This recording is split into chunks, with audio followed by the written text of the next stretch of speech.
Hello dear students, welcome again. और आज हम हल करेंगे यूजी फर्स्ट ईयर के फर्स्ट चैप्टर जिसका नाम है Ba my mother a person a women. और इसके एमसीक्यूज़ हल करेंगे। एमसीक्यूज़ मतलब मल्टीपल चॉइस क्वेश्चंस। तो ये जो फर्स्ट चैप्टर है हमारा Ba my mother a person a women, ये जो आपके बीए, बीएससी, बीकॉम, बीएचएससी पार्ट 1 अर्थात फर्स्ट ईयर में शामिल है, जो नया सिलेबस शामिल हुआ है उसमें ये फर्स्ट चैप्टर है। इसके कुछ एमसीक्यूज़ हल करते हैं। तो चलिए आगे बढ़ते हैं बिना कुछ विलंब किए। आपके सामने ये प्रश्न है, choose the correct option to answer the following questions. नीचे दिए गए प्रश्नों में जो करेक्ट ऑप्शन है, जो सही विकल्प है, उसका चयन करें। तो आपके सामने ये जो पहला क्वेश्चन है, this article was originally written in Gujarati by. इसका अर्थ ये है कि ये जो लेख है, आर्टिकल है, वह ओरिजिनल मतलब सही रूप में सबसे पहले किस के द्वारा गुजराती भाषा में लिखा गया था। तो इसका आंसर है स्टूडेंट्स दर्शना ढोलकिया। दूसरा क्वेश्चन आपके सामने है, how much time had passed. कितना समय गुजर चुका था since the death of the author's mother when this article was written. जब ये आर्टिकल लिखा गया था तो उस समय उसके लेखिका के पिताजी को, माता जी को, उसकी मदर को गुजरे हुए कितने साल हो गए थे। तो इसका सही आंसर है C, over a decade and a half. Decade मतलब यहाँ पर होता है 10 वर्ष की अवधि, दशक जिसको बोला जाता है। तो 1 दशक और आधा, लगभग 15 साल हुए थे। तो चलिए नेक्स्ट क्वेश्चन देखते हैं, how old was the author's mother when the author was born।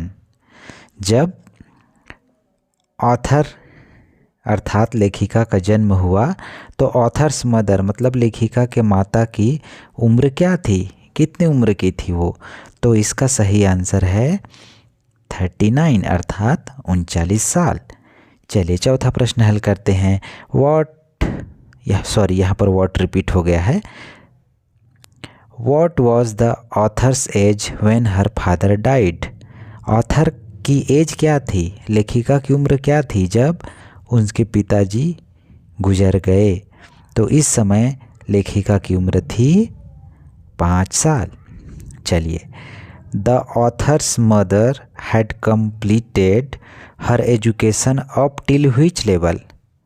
मतलब ऑथर की जो मदर हैं, लेखिका हैं, दर्शना ढोलकिया की जो माँ हैं, उसकी मम्मी हैं, हैड कंप्लीटेड हर एजुकेशन, उन्होंने अपनी पढ़ाई अप टिल व्हिच लेवल, किस स्तर तक की थी, मतलब कौन सी कक्षा तक पढ़ी थी। तो इसका सही आंसर है students option A, 7th standard अर्थात 7वीं कक्षा तक की पढ़ाई उसकी मम्मी ने की थी। चलिए नेक्स्ट क्वेश्चन देखते हैं, 6 नंबर, हु सेड, किसने कहा, क्या कहा, दिज लाइन्स, इन पंक्तियों को किसने कहा। Now nothing remains to be done.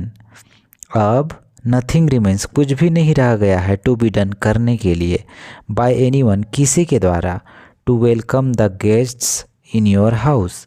मतलब अब आपके घर में मेहमानों का वेलकम करने के लिए, स्वागत करने के लिए और कुछ भी बाकी नहीं रहा है। तो ऐसा किन्होंने कहा था, जब उसकी माँ के द्वारा बनाया गया था, वेलकम लिखा हुआ था।